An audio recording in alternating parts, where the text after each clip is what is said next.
Oke, bismillahirrahmanirrahim. Assalamualaikum warahmatullahi wabarakatuh. Waalaikumsalam warahmatullahi wabarakatuh.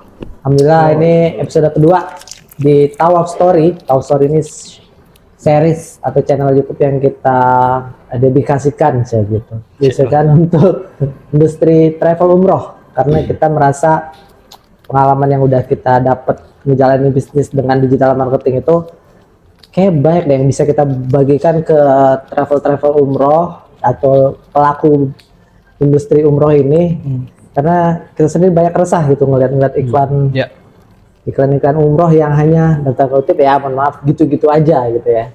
Dia harus ada pembaruan, harus ada cara-cara main baru karena digital marketing selalu punya cara baru atau sesuatu yang update lah gitu ya, apalagi di era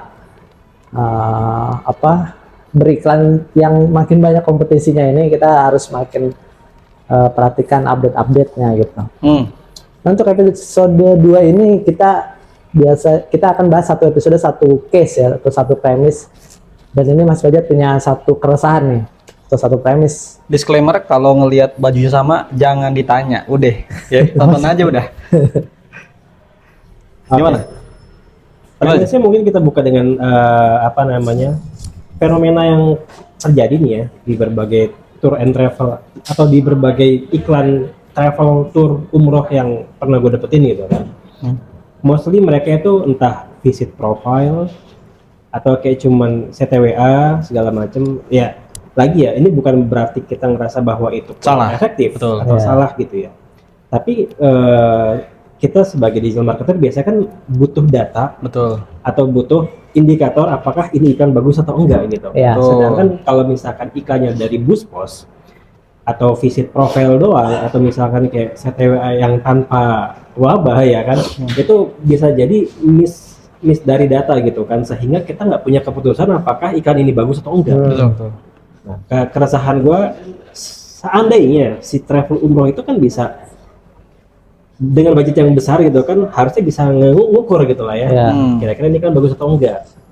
Gimana nih menurut para suhu-suhu nih?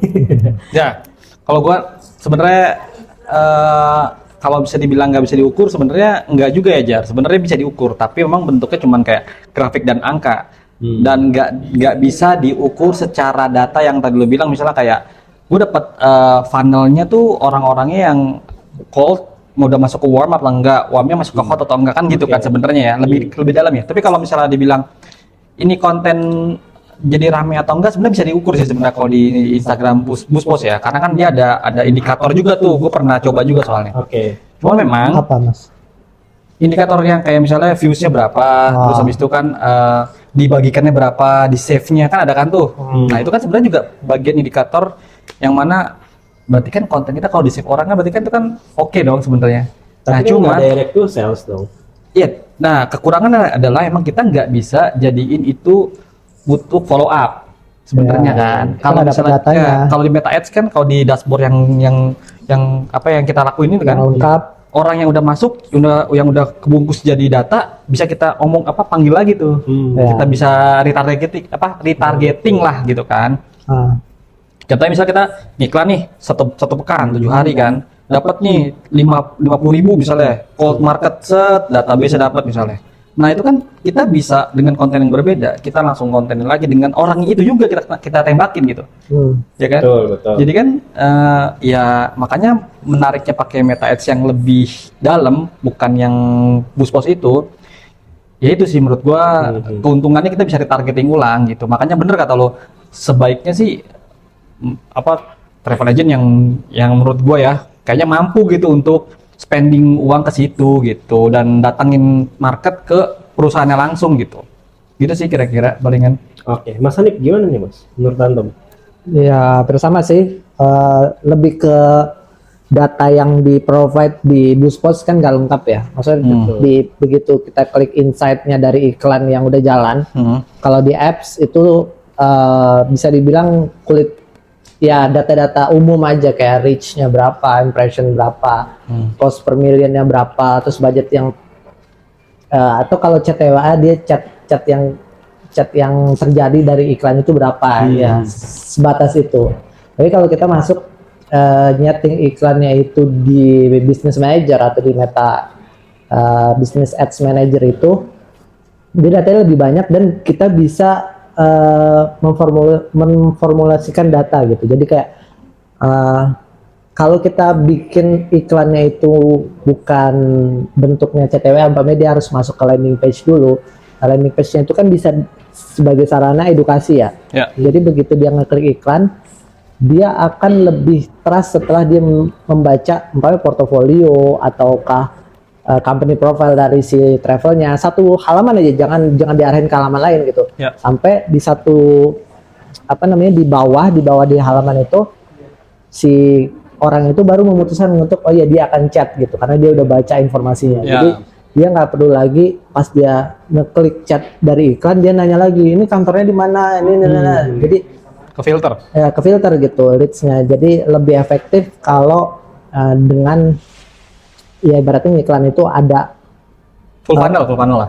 ya ada filternya lah, filter di Ya. landing page dulu baru dia masuk ke WA daripada dia boost post langsung ke chat WA. Itu salah satu benefitnya kalau dari Ads Manager ya. Kalau di boost post kayaknya nggak ada ya. Atau mungkin gua nggak tahu. Iya, kalaupun ada mungkin fiturnya nggak selengkap Lengkap. yang di Ads Manager gitu. Ininya mungkin kalau perbedaannya yang udah gue pernah cobain ya, Boost Post dan yang Ads Manager ini, pembedanya adalah dari tampilan matriks yang pengen kita baca sebenarnya. Kalau di Boost Post kan yang disajikan ya udah itu gitu kan. Ya terbatas. Nah, kalau di Ads Manager tuh matriksnya benar-benar lengkap. Misalnya mau ngomongin kita ngiklan misalnya. Terus kok nggak ada pembelian gitu, itu bisa dikategorikan, kita bisa ngukur gitu, apakah landing page yang jelek, apakah kontennya yang jelek, apakah CS-nya nih yang jelek, yang lambat gitu, banyak banget faktor yang bisa kita hitung gitu, dan akhirnya iklan itu bukan lagi jadi tebak-tebakan, bukan lagi jadi kayak judi gitu, kayak gue spending segini kalau dapat syukur, nggak dapat ya udah gitu, nggak kayak gitu. Dan itu pada umumnya. Nah iya. Karena dia taunya pokoknya sebulan budget saya segini 10 juta misalnya. 10 juta, ya udah dapat berapa jamaah, alhamdulillah dapat berapa jamaah. Pokoknya 10 juta dapat berapa pun ya udah alhamdulillah. Nggak bisa diduplikat gitu. Nggak bisa Mas. diduplikat dan nggak bisa dioptimasi ya, di Ya, scale gitu. dioptimasi nggak. Jadi pada akhirnya misalnya bulan ini nih ngiklan 10 juta dia dapat katakanlah berapa ratus jamaah. Bulan depan dia nggak bisa tuh tahu gimana caranya dapetin ratusan jamaah itu gitu, karena dia nggak bisa ngukur tuh kayak nih apaan kemarin yang bagus ya, kontennya kah ataukah CS guanya kah gitu. Memang lagi high season. Atau lagi karena high season, jadi benar-benar nggak bisa diukur tuh. Itu sih dari pengalaman kita sebagai pengiklan ya, advertiser lah ya gitu. Iya, intinya mah tadi ya, dengan adanya kita bukan dengan adanya, dengan kita ngiklan pakai business manager, kita tuh bisa ngefilter ya kan, mana aja memang nantinya lead yang masuk itu serius gitu ya. Karena kan banyak juga yang gue lihat ketika dia ngiklan CTWA atau itu ya langsung klik tuh WhatsApp gitu ya. Mereka dapetin lead yang mungkin nggak potensial sebenarnya. Betul. Gitu. Kan nyampe-nyampein CS juga kan sebenarnya ya. Dan bayar ya itu. Dan Bayar. Iya. Nah, dibanding kita dapetin lead yang banyak tapi dalam tanda kutip sampah, ini kan kita ngefilter dengan adanya funnel tadi, Betul. landing page atau apapun itulah ya bentukannya. Kayak gitu sih. Tapi ini disclaimer juga nih, gue khawatirnya ketika ada konten seperti ini terus akhirnya dipraktekkan sama travel umroh, mereka akhirnya menghilangkan metode yang lama. Ya nggak perlu, Nggak perlu gitu. lanjut aja. Justru ini jadi tambahan insight sih menurut gua ya. Artinya, Cara main lah, tambahan cara main. Cara main yang bisa mengukur kira-kira budget yang kita keluarkan itu seefektif apa seperti itu. Betul. Jadi kalaupun sampai sekarang CTWA itu masih works bagi teman-teman travel umroh, menurut gua teruskan. Terus aja. Tapi ada cara lain yang mungkin nantinya ketika teman-teman travel umroh ini pengen scale secara terukur, yaitu full funnel kayak gitu. Betul. Ya. Terus sama satu lagi pixel sih. Jadi di Meta Ads Manager, di Business Manager ini fitur banyak banget yang kayaknya kalau kita pun nggak semuanya kita pakai juga. Gitu.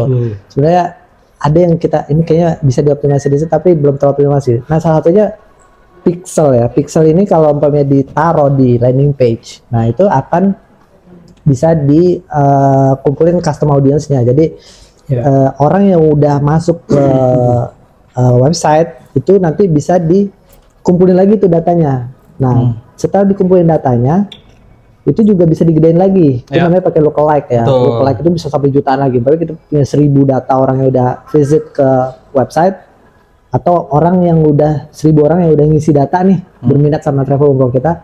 Nah, dari situ bisa digedein lagi ke sampai 1 juta orang yang mirip behaviornya, Kelakuannya segala macam. kelakuannya sama apa namanya personality sampai kondisi finance-nya. Kondisi finance-nya dia umumnya mampu nggak membeli barang ini gitu. Nah itu sampai Meta tuh bisa menggedein data itu segitunya gitu. Scalable lah ya. Ya itu nge-scale ya, nge-scale audience yang udah kita masukin ke website gitu. Betul. Jadi kita ngiklan nggak asal nembak lagi juga gitu. Jadi kita kumpulin, terus digedein sama Meta yang mirip-mirip. Nah, coba ditargetin ke yang mirip-mirip itu. Kayaknya lebih powerful tuh. Jadi memang sebenarnya benar kata Fajar juga, bukan berarti ini mengecilkan cara beriklan teman-teman semua yang masih pakai BoostPost ya, enggak.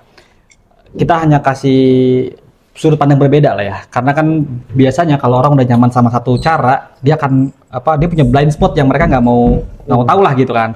Sedangkan kita di digital marketing tuh kita di dunia digital marketing tuh udah ngelihat banyak hal gitu dari berbagai macam industri lah, kita udah pernah coba lah gitu insya Allah. Nah dari situ kita ngelihat bahwa emang plus minus sebenarnya BoostPost dan si Ads Manager, cuman banyakan plusnya di Ads Manager menurut gue pribadi nih ya gitu.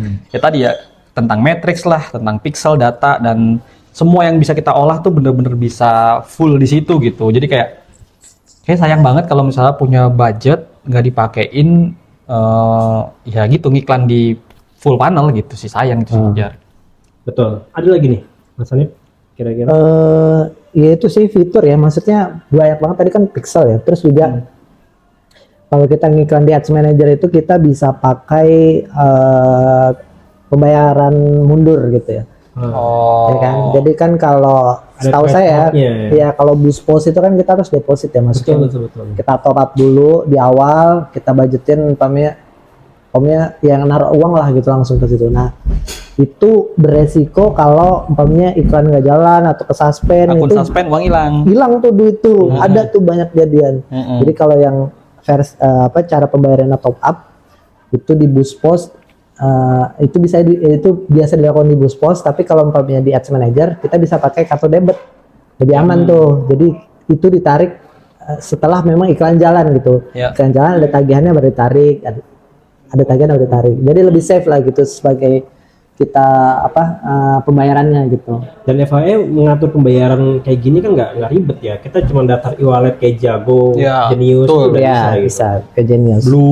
Blue, segala macamnya ya. Tapi gue sih yang paling notice ya di antara perbandingan BoostPost Instagram sama Ads Manager adalah lu bener-bener bisa menduplikat konten yang ngedatengin traffic hot sama ngedelete konten yang enggak ngasilin.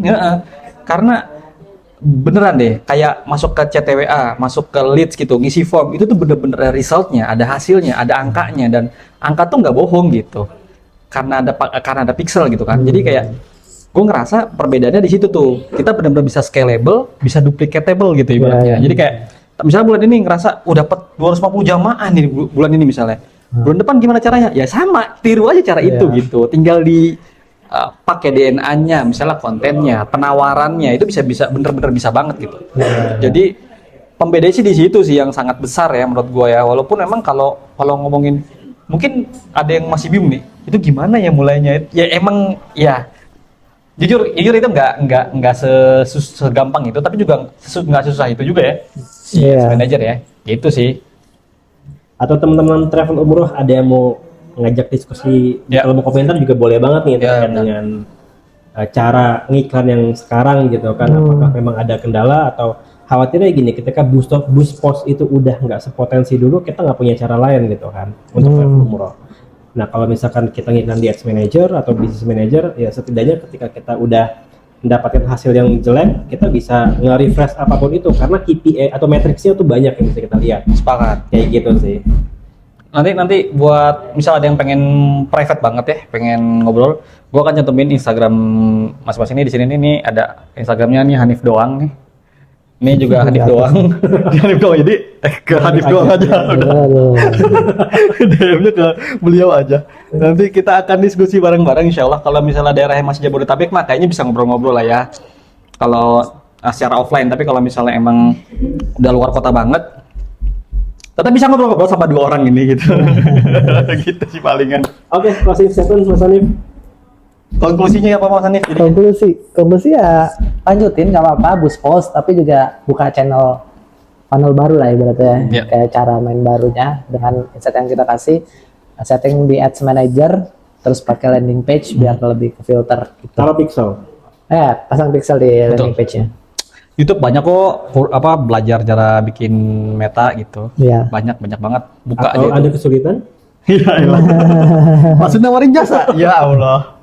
Udah gitu pokoknya teman-teman. Kalau misalnya ada yang pengen tanyain, boleh langsung tanya di bawah, atau kalau ada bahasan-bahasan yang menarik yang emang pengen banget dibahas gitu. Insya Allah kita bisa bahas di sini gitu nantinya jadi konten selanjutnya lah gitu. Tapi kalau emang pengen private, nggak pengen diketahuin gitu yang nanya nih, bisa langsung beneran DM nanti. Kebetulan insya Allah gue yang edit, jadi nanti kan gue masukin Instagramnya ya. Silakan DM ke antara kita bertiga aja gitu. Oke, itu dia. Alhamdulillah itu episode 2 dari Tahu Story. Mudah-mudahan bermanfaat untuk Amin. travel umroh dan para pelaku industri umroh ya. Ya. Insya Allah di episode berikutnya kita akan bahas premis-premis lainnya atau keresahan kita lainnya. Sampai ketemu di episode selanjutnya. Assalamualaikum warahmatullahi wabarakatuh. Waalaikumsalam. Bye-bye.